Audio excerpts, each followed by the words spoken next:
Introduction. One phenomenon, two stories. To many Western observers, the story of Hengshui High School is a quintessential Eastern narrative about extreme exam drilling and the capitalization of education. But once you place it within the sweeping arc of nearly 40 years of education reform in China, Hengshui becomes something else entirely. A key lens for understanding China's social transformation, policy logic, and future direction. It is not just the rise and fall story of a single school, it is a compressed history of the evolution of Chinese education itself. Part 1. Forging the myth and the road to capitalization.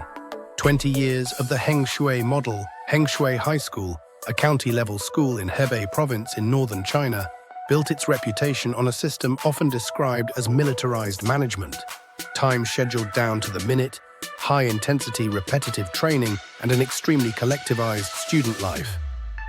Through this regime, it turned itself into a nationally famous gaokao factory, a school whose sole purpose seemed to be producing top scores in China's all-important university entrance exam. At its peak, Hengshui reportedly sent more than 200 students a year to Tsinghua University and Peking University. That number alone was enough to turn it into an almost mythical destination for families across the country, a kind of educational holy land that many longed for but few could reach.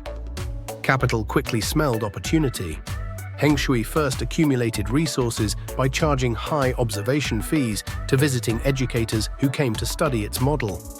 It then partnered with property developers to open private schools, sidestepping tuition caps and driving up the prices of nearby school district housing. After 2014, the Hengshui brand expanded through licensing and management export deals, with its model replicated across more than 10 provinces.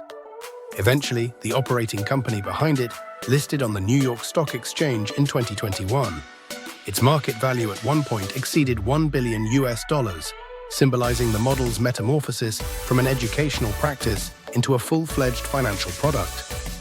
The core driver behind all of this was simple. Hengshui represented an extremely efficient response to China's central mechanism of social selection, the gaokao. In an era when higher education opportunities were still relatively scarce, it offered a seemingly straightforward path to success built on the logic that your score decides your fate. Part 2, Cracks in the Myth and a Policy. Turn. The foundation of the Hengshui Empire lay in its ability to cream-skim the best students from across regions. But 2021 became a watershed year for Chinese education policy. The central government introduced strict regulations banning private high schools from recruiting students across administrative boundaries. The aims were to promote educational equity, reduce the burden on families, and curb the disorderly expansion of capital in the education sector. This policy cut straight through Hengshui's lifeline. The listed company's market value plunged by more than 97% in a short period and faced delisting. Branch schools around the country ran into serious difficulties. The housing bubble built around its reputation as a flagship school district began to burst. The dramatic reversal exposed a harsh reality.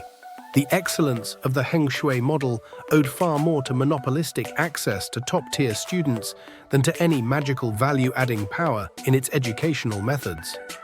Part 3. Beyond a single case. The larger narrative of national education reform.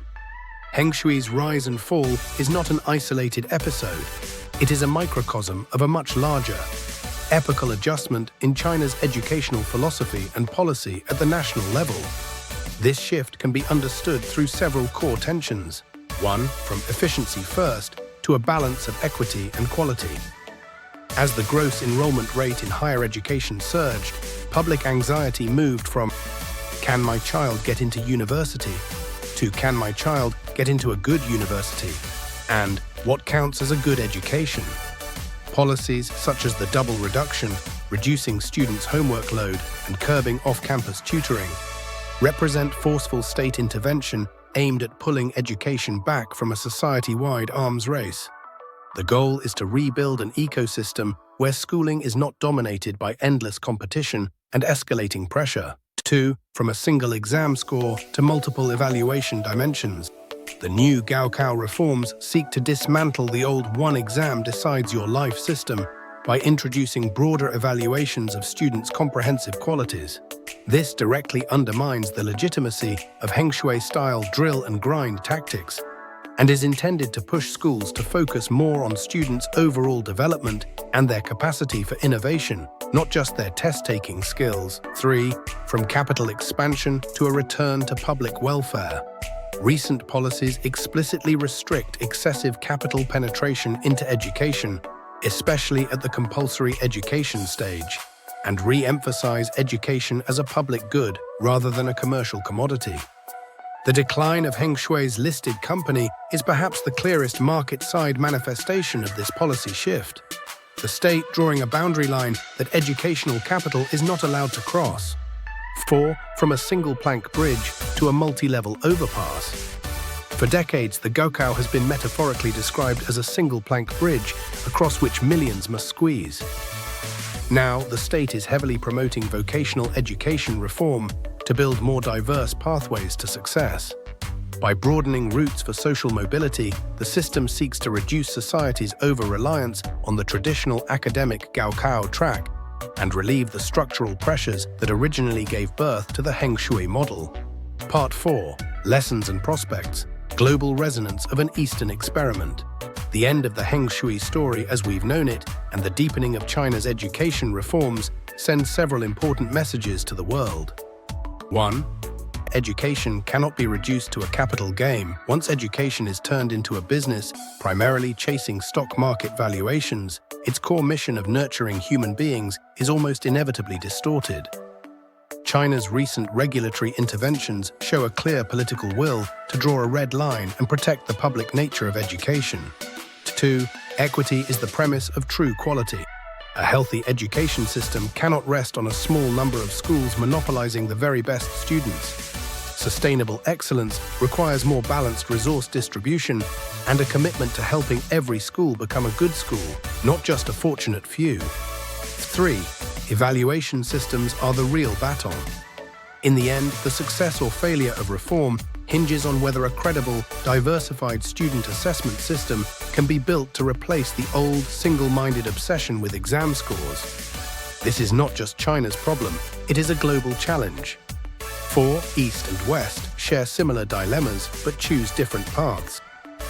Whether it is New Zealand's curriculum reforms focused on future skills or China's corrective double reduction campaign, the underlying issue is the same: a rethinking of industrial-age schooling models in a post-industrial world. What differs is the context and the chosen tools. China is grappling with the fallout of hyper-competition and severe inequities. Its chosen path carries a strong flavor of breaking the old to build the new, with heavy-handed macro-level intervention and regulation. Hengshui High School's journey from myth to recalibration is a powerful signal that China's education system is attempting self-correction amid enormous social change. It marks the fading of an era that relied on time-on-task tactics, student elite monopolies, and capital amplification to engineer miraculous university admission statistics.